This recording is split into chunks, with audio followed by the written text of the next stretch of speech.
Bonjour ma sunshine et bienvenue dans cet épisode sur les trois archétypes de la femme dans son énergie masculine. En fait, j'ai tenu à vous les présenter parce que je sais que vous avez toutes des profils différents et pour te permettre surtout de pouvoir identifier dans quoi est-ce que toi tu te retrouves, là où toi tu en es par rapport à ton énergie masculine. Donc je vais commencer par celui de la Wonder Woman épuisée. Donc ce premier archétype en fait parle de la femme qui est en couple.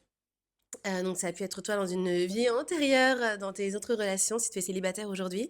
Ça peut être toi si tu es en couple aujourd'hui, comme ça peut être toi si tu sors d'une relation et que tu te sens, encore connecté à la femme que tu étais dans ta relation.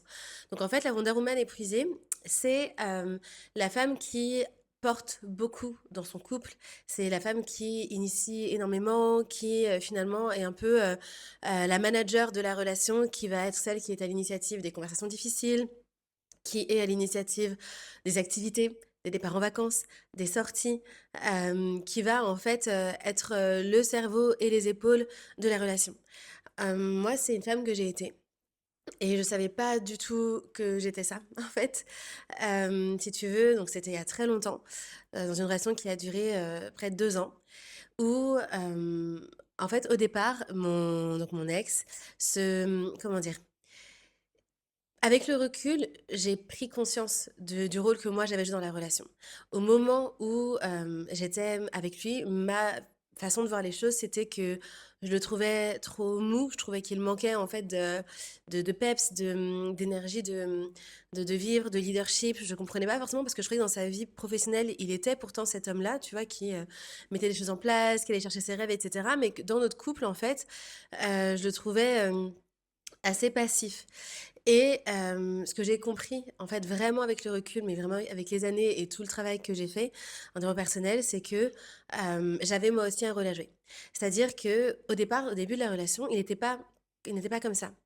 Et il y a eu plusieurs, je sais pas si je peux appeler ça des warnings, mais en fait, cris du cœur de sa part en tout cas, hem, éclats en fait c'était pas des éclats en termes de volume sonore ou quoi, mais c'était des phrases très tranchantes, très, criantes de vérité qu'il a pu me dire. La première, ça a été: «Tu sais Elodie, si je te laissais faire, tu porterais la culotte». Et en fait, il m'a dit ça après, quelques mois de relation et je m'étais dit: «Ben, je voyais pas vraiment de quoi il parlait» parce que pour moi, en fait, mon caractère, n'avait rien, d'imposant ou j'avais pas l'impression d'essayer de, prendre la main sur la relation ou quoi ou qu'est-ce. Donc à ce moment-là, je m'étais moi, ce que j'avais compris, c'était: «OK, en fait, j'ai face à moi une personne qui peut-être manque de caractère». Parce que je me considérais pas comme une personne avec un fort caractère. Donc du coup, ça a été une première chose. La deuxième chose, ça a été une fois où il m'avait dit «Avec toi, j'ai l'impression de ne pas avoir le droit à l'erreur». Et en fait, dans ma tête, je me suis dit: «Bah, si tu as le droit à l'erreur parce qu'en fait, des erreurs, tu en as faites et je suis OK».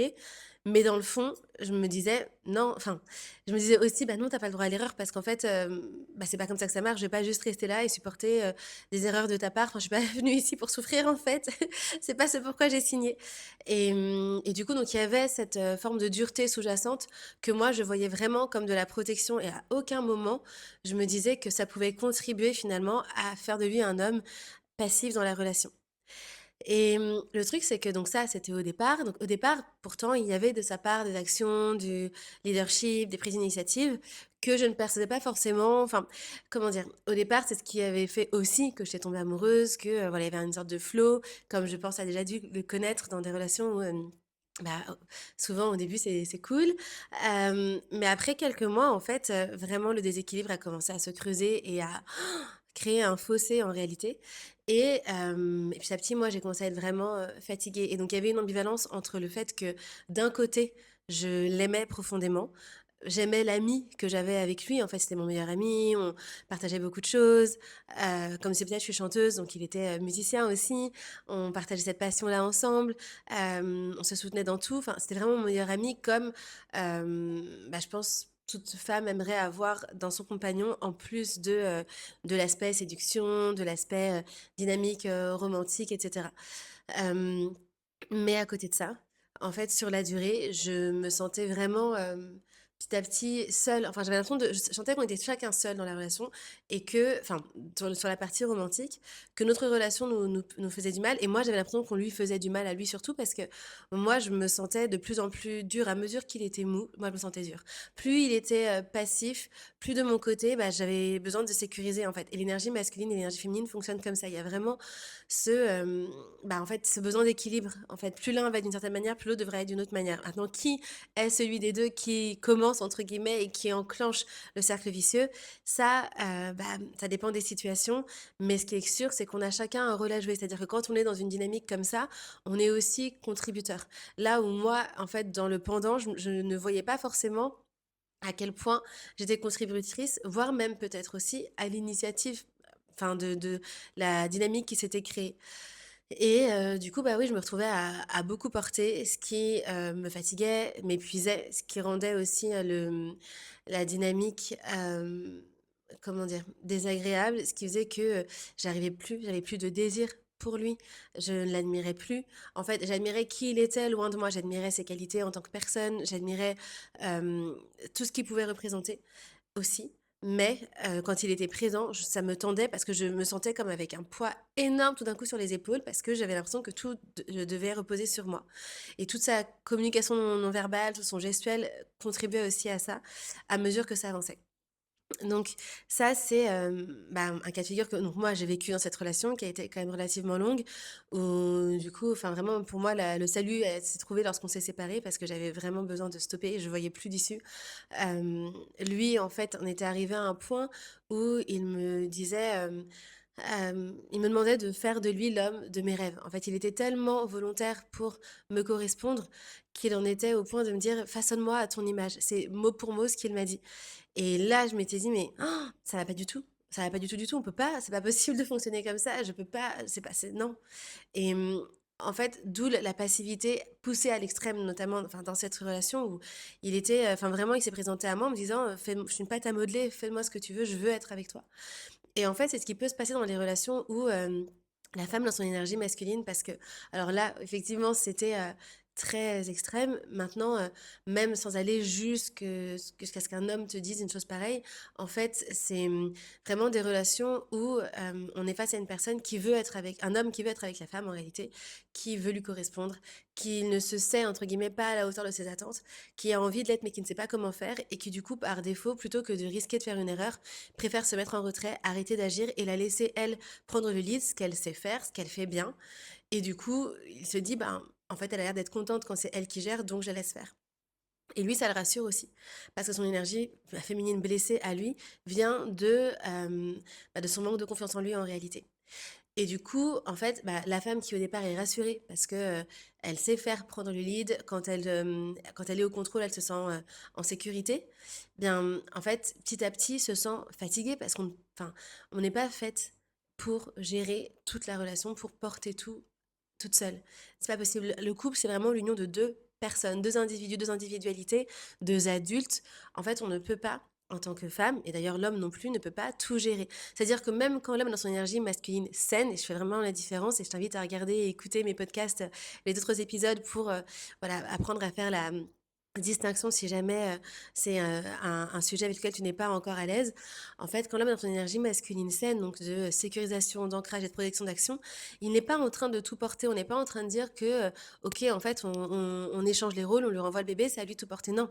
En fait, l'énergie féminine et l'énergie masculine dans le couple, lorsqu'elles sont saines, se complètent, se magnifient mutuellement et en fait apportent à chacun ce dont on a besoin pour se sentir en paix, pour avancer, pour être aligné, etc. Donc la question n'est pas que lui porte tout. Maintenant, quand la relation est déséquilibrée, quand les polarités sont inversées, donc quand la femme dans son énergie masculine et l'homme dans son énergie féminine, on se parle d'énergie masculine et féminine blessée. Parce que la femme, du coup, est dans son contrôle et l'homme dans sa passivité. Et c'est là le sujet. Donc pour la Wonder Woman épuisée, en fait, ce qui se passe, c'est que elle est prise, et si c'est ton cas, tu es prise dans cette dynamique où, en fait, tu es dans une relation où tu portes beaucoup, où tu es fatigué, tu es épuisé, probablement que tu aimes quand même ton compagnon. Maintenant, dans ces conditions-là, c'est compliqué de ressentir le sentiment amoureux, le côté un peu émoustillement et papillon dans le ventre, pardon, pour ton compagnon, parce que, bah, en fait, tu portes beaucoup, tu portes trop. Pour ton système nerveux, petit à petit, il peut devenir synonyme de poids, en fait. Ce qui nous marque dans la vie de tous les jours, en fait, les expériences qu'on vit laissent des traces. Notre cerveau est fait pour nous protéger, pas pour nous rendre heureuses. Il est vraiment fait pour nous protéger, il est fait comme chaque espèce sur Terre pour assurer notre survie. Et il le fait en prenant les éléments que l'on rencontre, les expériences qu'on vit, et en les transformant en leçons pour lui. Et c'est fait de manière inconsciente. Donc, par exemple, lorsque tu vis une expérience négative, ton cerveau l'intègre comme, bah, en fait, comme leçon de: «OK, d'accord, ça c'était négatif, on va y faire attention, on va s'en méfier, on va s'en éloigner» et cetera.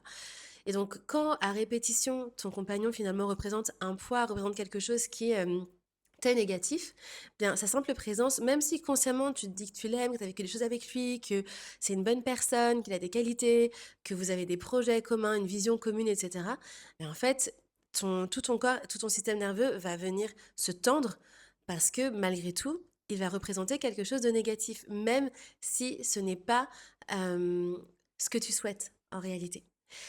Donc, lorsque tu es dans cette situation-là, ce qui a été mon cas, sache que, il y a des solutions. Dans ma situation, effectivement, la rupture a été la libération parce que, à l'époque, je n'avais pas les clés. Je me rappelle que je lui avais écrit une lettre dans laquelle je lui avais dit que, à mon sens, il n'était pas assez viril. Alors effectivement, enfin non, je lui avais dit qu'il n'était pas assez viril pour moi.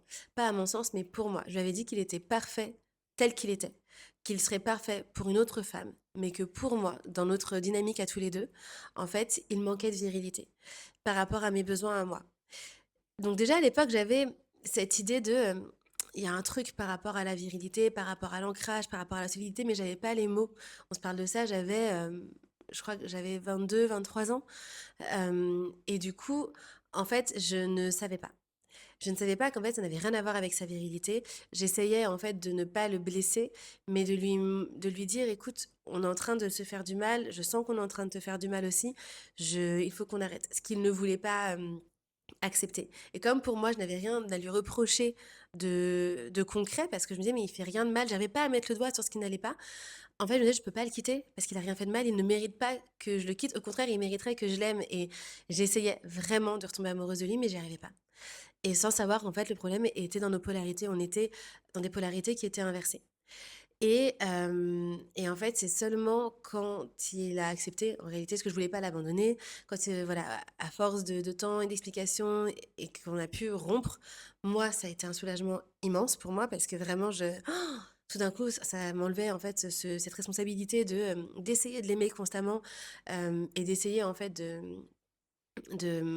d'être bien. Je m'étais finalement je me enfin l'autre chose, c'est que dans ces dynamiques-là, on peut se retrouver à se désaimer soi aussi, à révéler une facette de sa personnalité qu'on n'aime pas forcément, qui n'est pas, aussi, rayonnante et légère et dans la joie que ce qu'on se connaît, que ce qu'on est, par exemple, avec nos amis, que ce qu'on a pu être au début de la relation. Et c'est vraiment difficile parce que du coup, non seulement il y a le fait de ne plus être, aligné par rapport à l'autre, mais il y a aussi le fait de ne plus être aligné par rapport à soi-même, en fait. Quelque part, ne plus forcément se reconnaître vraiment bien parce que, bah, quand on devient cette personne un peu plus dure, un peu plus rigide, qui peut, être plus tendue, c'est pas la femme qu'on a envie d'être, de toute façon. Et donc pour en revenir à la solution, moi à l'époque, la seule issue que je voyais, c'était la rupture. J'en avais pas envie, enfin, j'en avais pas envie. J'aurais voulu que ça se passe autrement, j'aurais voulu qu'on fonctionne, j'aurais voulu qu'on trouve des solutions parce qu'encore une fois, je l'aimais profondément en tant qu'humain et j'avais envie de l'aimer. Mais dans la manière dont je me sentais avec lui, c'était intenable pour moi. Vraiment, je n'arrivais pas, comment dire? Je n'arrivais plus à le valoriser, à me sentir, amoureuse. Maintenant, les années passant, le travail se faisant, tout le travail en développement personnel que j'ai fait, notamment pour les magazines pour lesquels j'ai travaillé, pour le coach love pour lesquels j'ai travaillé, et surtout, suite à ça, pour les femmes que j'ai accompagnées autour de leurs blessures du père, autour de leur énergie féminine ensuite. En fait, mais ça, c'est bien arrivé bien après. Déjà, avant d'en arriver aux accompagnements que j'ai pu faire, déjà juste moi, comment ça s'est passé pour moi. En fait, j'ai compris qu'il y avait des solutions Et je me vraiment, alors dans d'autres épisodes, je parlerai davantage de ça, comment ça s'est produit. Mais, surtout ce que je tiens à te partager là, c'est que si c'est ce que tu vis, alors selon, voilà, chacune, ça va être à des niveaux plus ou moins avancés de, cette problématique-là. Mais si tu sens que dans ton couple, en fait, tu portes beaucoup, que tu portes trop, que dans tes relations passées, tu as été cette femme, cette Wonder Woman épuisée. Alors pourquoi j'appelle la Wonder Woman? Parce que c'est vraiment une femme qui peut tout.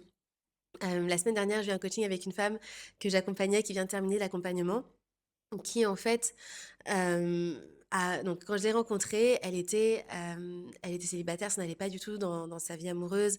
Elle avait quitté, un homme, voilà, parce que vraiment ça n'allait plus du tout. Elle avait envie de se choisir et en même temps, elle avait des réminiscences de, j'ai envie de retourner vers lui parce que je l'aime et en même temps, je vois bien que ça va pas du tout, qu'il me pour le coup, dans sa relation à elle, il y avait vraiment une forme de, maltraitance émotionnelle, en fait, dans sa relation, ce qui n'était pas le cas pour moi, mais malheureusement, c'est des choses qui arrivent aussi dans les dynamiques, où les polarités sont inversées.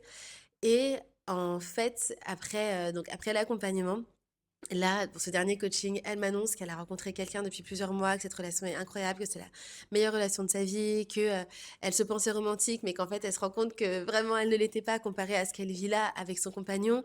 Et elle m'a dit une phrase qui m'a vraiment, marquée. Elle m'a dit qu'elle avait compris qu'avant, elle était un homme capable, que dans sa relation, c'était elle l'homme capable. Et je rencontre beaucoup de femmes qui sont dans cette situation-là. Des femmes qui, parfois, en fait, ont réalisé que, qu'elles avaient déjà un enfant au moment où elles ont, donné naissance à leur enfant, parce qu'elles se sont rendues compte que leur compagnon, finalement, était un enfant et que, en fait, ça leur a fait un déclic de: «Waouh, OK, en fait, j'ai pas j'ai 2 enfants et j'ai pas signé pour ça. Moi, j'ai signé pour avoir mon bébé et être avec un compagnon, mais je me rends compte, en fait, maintenant qu'on a des responsabilités qui ont évolué, que finalement, je porte beaucoup, je porte trop, je porte tout et c'est le cas depuis un moment. Donc, si jamais tu te reconnais dans ces expériences de vie-là, sache que de un, tu n'es pas seule. Sache que de 2, ce n'est pas une fin en soi. En fait, vraiment, à partir du moment où tu travailles sur ton énergie féminine, tu peux transformer ces dynamiques-là. Certaines femmes que j'accompagne ont transformé leur relation actuelle et sont passées de cette Wonder Woman épuisée à une femme qui est légère dans sa relation, qui se sent bien, qui se sent choisie, qui se sent désirée, qui se sent épaulée, qui enfin, en fait, a vu sous ses yeux se révéler un partenaire de vie et non pas un subordonné et non pas un enfant qu'elle a à charge. Donc, dans les prochaines semaines, je vais t'expliquer comment en arriver là. Je te laisse pour ce premier archétype et on continue dans l'épisode suivant sur l'archétype numéro 2.